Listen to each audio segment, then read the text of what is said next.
Book 3, Understanding Psychic Gifts. There are a wide variety of different psychic and intuitive abilities.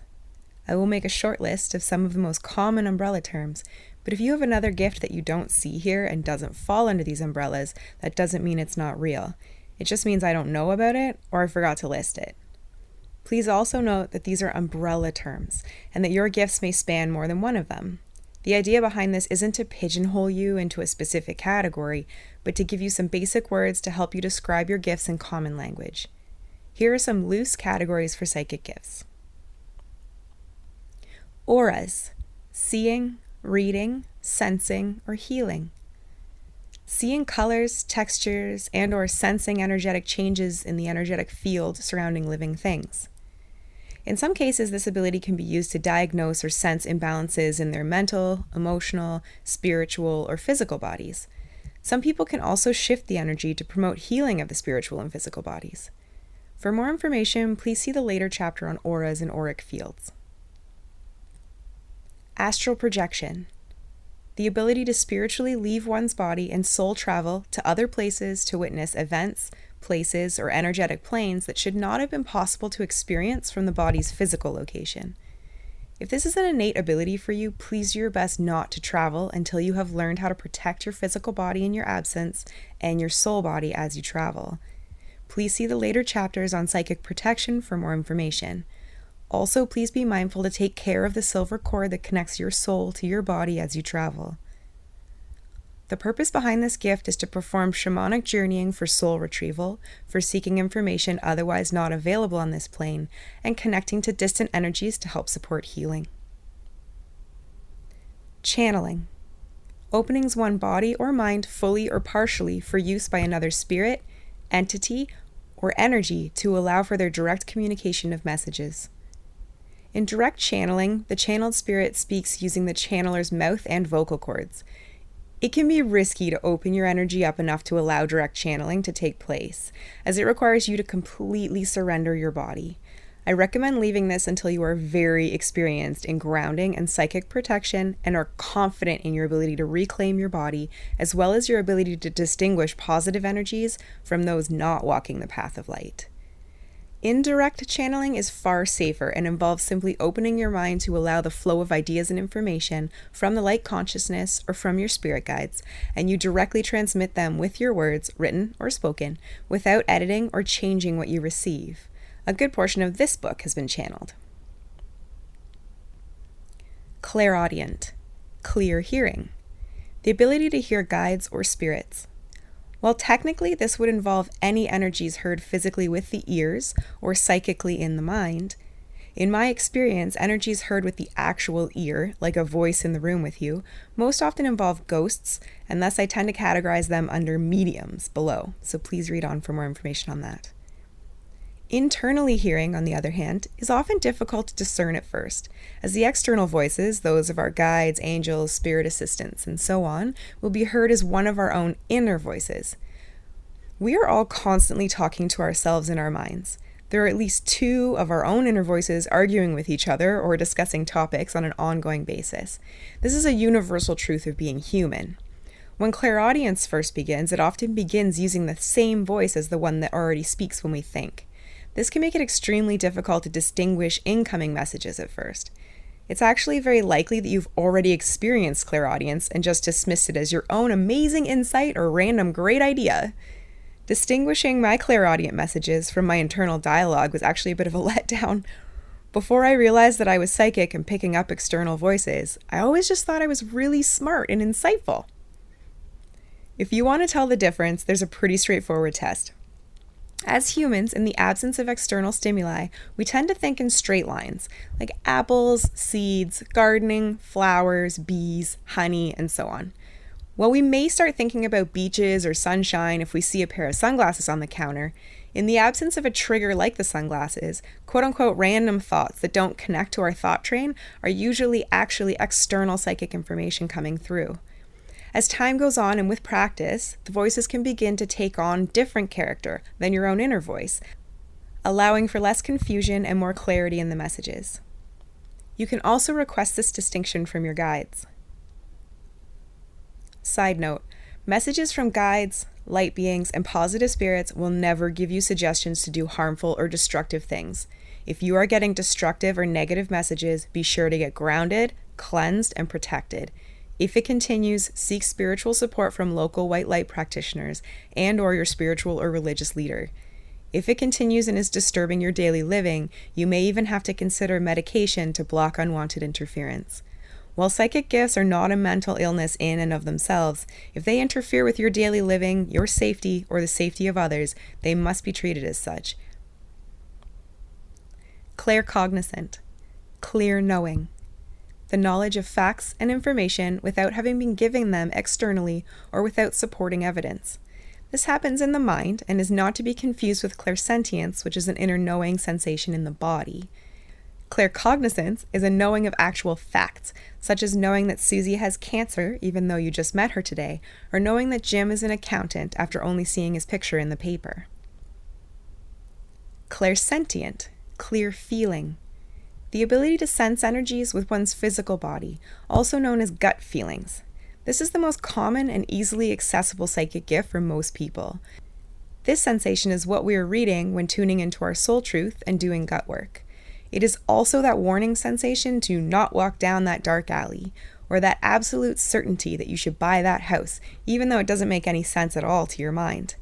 It can also feel like having a gut reaction to a person that you've just met, or knowledge that your course of action is the right one or the wrong one, even if it makes no logical sense in your mind or the minds of others around you. Clairvoyant, clear seeing. The ability to see images or have visions in your mind or in dreams. This ability is probably one of the hardest to define. Some people will see energies in the environment around them as colors or changes in air quality, like a heat mirage. Others will have full psychic visions on their mental screen of past events, future premonitions, or messages from the other realms. Still others will have vivid premonitory dreams of future events or visitation dreams from spirits, often of friends or relatives who have crossed over or are in the process of crossing over. Technically, seeing auras falls under this general category, although it has its own listing here. Ultimately, any gift that involves physical vision or mentally seeing images falls under this umbrella term. Dream visions. For some, their psychic ability will come through in their dreams. This can involve simple and straightforward visions of what is to come. See the premonitions definition soon. Or can be a complex web of color, symbolism, and events experienced like disjointed dreams that can be further analyzed to provide deeper psychic meaning. There are many books and online resources that can help you decipher your dreams if you feel they may hold deeper meaning for you. Empath. The ability to sense or even directly experience the emotions of others. This is another common and easily accessible psychic gift for many people, sometimes unintentionally. It is common for empaths to be people pleasers. When others are upset around them, the empath experiences both their own emotions and the emotions of the other people nearby as their own, amplifying every negative situation. This can be extremely draining if an empath is not properly shielded. See the chapters on protection for more information. It is absolutely essential that empaths learn over, not through, when sensing energy around them. See the Tools for Psychic Work chapters for more on this concept. Unshielded empaths can become overwhelmed in social situations and may actually be misdiagnosed with social anxiety. After hearing this, you may be wondering how being an empath is a gift at all. Empathic ability becomes a wonderful experience when it allows you to understand the inner motivations and emotional undertones of those around you. This allows you to reach them on a deeper emotional level. In my practice, it is an invaluable tool that lets me sense when a topic is emotionally charged, so I can either dig deeper to help bring healing or begin to step back to avoid triggering the person. In sales and in business, it can be a key to success to be able to quote-unquote cold read people. Like most gifts, it can easily be used for selfish purposes and personal gain, just as it can be used for deeper emotional understanding, connection, and healing. It's not the gift that is inherently good or bad, but how you use it. Hands-on healing. The ability to heal and move energy by the laying on or movement of the hands. There are many names for and forms of hands-on healing. Some examples are Reiki, laying on of hands, faith healing, and many registered trademark names for patented techniques that I won't list here. This ability can be innate or can be taught and developed to help people to return to a state of health. Lucid dreaming. The ability to consciously direct one's own dream state. Since many people first experience psychic messages through their dreams, the ability to direct and consciously observe in this state can help clarify or direct any dream messages coming through. This can be used to gain information for personal use or to help others. It's similar to trance work, which we'll go over soon. Medical intuitive. People with this ability can sense or see the internal workings of the human body and can identify and diagnose imbalances and medical conditions simply by looking at or laying hands on a person's body. This ability is meant to be used to help identify conditions in someone's body so they can seek treatment or healing. Some medical intuitives are also hands-on healers and can both recognize and energetically treat any conditions in the same session. Medium. A person who can communicate with and or see people who have passed away, ghosts or spirits. I've made a distinction in my own mind from my own experiences separating ghosts and spirits, and I'll outline this below. Please note that this isn't standard speech in the metaphysical community, but my own categorization. Ghosts are the souls of people who have died but have not yet crossed over into the light. They occupy physical space in a room and often appear to carry the physical remnants of the trauma of their life and death. Spirits, on the other hand, are souls that have crossed over but return to bring messages or comfort to the living. They do not occupy physical space in the room and instead tend to be seen on the screen of our minds, healthy and in the physical condition and age that will allow us to best recognize them. As an example, Grandma won't look 20 years old to you because you wouldn't know who she was if she did.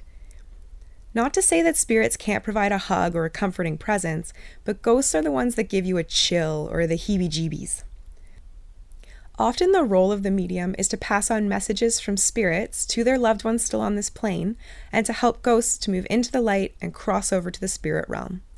Mediums who have not yet fully accepted their abilities will often feel a bit haunted, as ghosts are drawn to their lighthouse beacon effect. If you sometimes hear physical voices, see flickering lights behind your eyelids or in the corner of your eye, smell strange smells with no source, get strange chills in warm rooms, feel like you're being watched, have flickering lighting and malfunctioning electronics without a known cause, or just often feel a presence around you, it's likely that you need to open into your ability and start clearing the backlog of ghosts waiting to go home. Crossing over ghosts will be part of the Psychic Gifts Master training. Premonitions. This term is used when your psychic sense gives you information about future events and what is to come. Sometimes premonitions that occurred in dreams or in the subconscious mind will express in our daily living as a déjà vu moment, where you feel like you've experienced this moment in time before. Telekinetic. The ability to physically move objects using intention of thought or emotion. Often this ability is boosted with intense emotions, although maintaining control can be more challenging in these times. This is a more rare ability and I don't have as much information about it or experience with it. I'm sorry. I know only that focus of the mind is of paramount importance for directing the ability. Some people theorize that poltergeist activity may actually be the unharnessed, subconscious, telekinetic ability of one or more emotionally troubled children in the home. The earlier emotional work chapters of this book can help you to focus this talent. Telepath. The ability to hear other people's thoughts, or mind reader. At first, this often comes through as people telling you that you said exactly what they were thinking, either saying things at the exact same time as someone else, jinx, or just always seeming to understand exactly what people mean, even if no one else has any idea what they're trying to say. This commonly starts with those that you spend the most time with. Over time, this expands into hearing broadcasted thoughts, such as, when my patients come in repeating the thought internally, I'm not going to talk about smoking today, don't talk about smoking, and the first thing I'll think to ask is, how's quitting smoking going? And they growl a laugh and say, damn it, I was hoping you wouldn't ask me about that today, did you just read my mind? And I have to explain that I heard their projected thoughts. With continued use, it can expand to hearing any thoughts at any time, and even over long distances. To any of you that can hear all the thoughts of those around you at all times, I'm so sorry. I can't imagine what a horrible burden that would be. Hopefully with time you can learn to turn down the volume or choose to tune it out if you haven't already. Trance work. Entering a focused meditative state or trance that shuts down everyday thought and allows external energies to come through more clearly. Sometimes this state can be used to allow for channeling work, and sometimes to do soul retrieval and other shamanic practices. Some people use repetitive sounds or motions to help them enter a trance state, such as drum beats, rattles, music, or dancing. While there are different levels of natural aptitude, this is one ability that can be trained or taught. These are some very basic definitions that may pigeonhole abilities that are more broad or cross between these definitions. Abilities may also be missing from this list, and you may have experiences that don't fit anywhere above. So please don't feel limited by these labels. They are meant only to allow you to have a name for your own abilities and to understand some of the other abilities out there, so you don't have to feel alone. Katy, I really don't think I have any gifts on that list. I'll bet you do. While it's tough to miss an event of moving an object with your mind, some of the other abilities on the list can easily be missed. Here are some examples of events that often get dismissed as coincidence, but that actually represent your psychic abilities shining through. Have you ever had a dream that later came true, leaving you with a moment of déjà vu in your waking life? Have you ever been visited by a spirit or ghost while you were awake or dreaming, or briefly seen, heard, or felt a presence nearby? Have you ever gotten a bad feeling about a person that you just met that later turns out to be justified? Have you ever thought of someone or gone to call them and the phone rings and it's them on the line? Have you ever thought that you may have changed a stoplight with your mind or willed a song to come on the radio? Have you ever had a bad feeling but not known why, only to find out later that something bad happened to someone you know, or a horrible destructive event happened in the world during that time? Have you ever walked into a room and immediately gotten a bad feeling or the heebie-jeebies without any physical reason why? Have you ever suddenly been overcome with anxiety or sadness for no apparent reason, only to find that the person next to you or who lives with you is exhibiting that emotion? Have you ever met someone and felt that you already knew them? Or perhaps been to a place that you've never visited before in this life and you feel an intense feeling of familiarity and maybe even know where things are that you shouldn't be able to predict? Did you ever play with a Ouija board and get clear messages from the indicator with a group of people that you trusted not to cheat or move the indicator on purpose? As a side note, if you haven't tried Ouija, please don't. I'll explain why later when discussing portals. All of these are examples of your psychic gifts shining through. With practice and some new skills from this book, we'll help you to learn how to use them in a more focused way. The power of intention and belief. Intention. Your intention is the powerful force behind everything that you do. It is the combination of thought and your inner focus directing that thought, both working together towards a specific goal. Part comes from your mind, and part comes from deep inside of you, inside your gut. Focusing your intention is the most important part of any energy work that you do.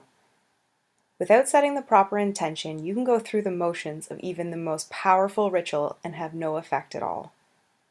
So before you start any exercises in this book, be sure that you can take or make the space necessary to focus and set your intention before you begin. For more information on how to get your core balanced and open and able to set a strong intention, see the section on preparing the emotional body. Belief. Belief is a very important place to start in your energy work. Your deep inner core beliefs and assumptions about the world shape your reality and your energy. It's not as important to believe or understand things in your mind so much as to believe and trust them from your gut. You can think of this like the difference between just stringing random letters together and actually spelling words. Belief gives the meaning and power to what you say and do. There's a strong power in belief. In the energy world, if you believe that you are safe from the core of your person, then you are. If you believe that you're not safe deep inside, then you're not.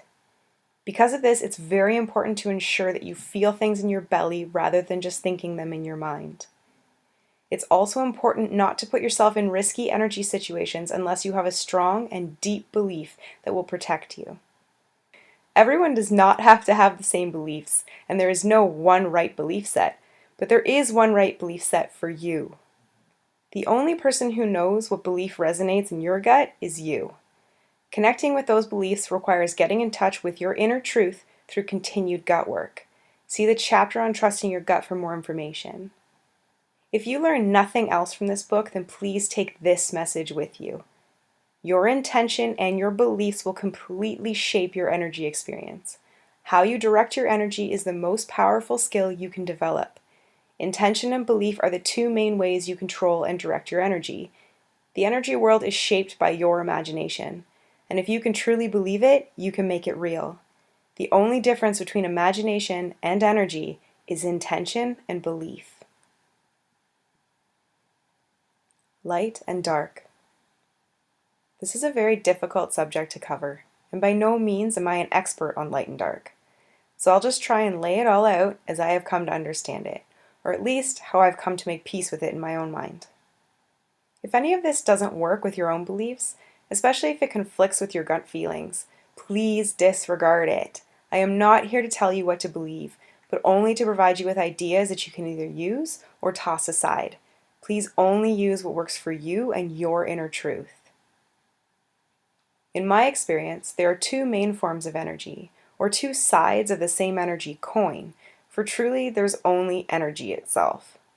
The oneness, the all-encompassing, otherwise known as God, Allah, the divine, creator, Yahweh, the universe, and so on. Pieces of this energy may be classified as light or dark. Traditionally, light and dark have been symbols of good and evil, which is a very human-centered or light being-centered perspective, where light is all things of creation, growth, birth, life, new beginnings, expansion, excitement, and joy. Dark is all things destruction, decay, death, endings, contraction, and calm. Human beings are light beings, all of us. There are those who have chosen a dark path and by no means good people anymore, but there is still a light inside of them no matter how stained by dark energy. Because we are made of light energy, the dark is destructive to us. I believe that's why we have labeled it as evil. Because we are light, the dark is bad. The truth, in a universal sense, is not quite so quote-unquote black and white, if you'll forgive the pun. In a universal sense, both light and dark are necessary. There is no birth without death, no growth without decay. The two forces balance one another and keep each other in check. Light without dark is uncontrolled growth and expansion, like cancer, and dark without light is complete annihilation.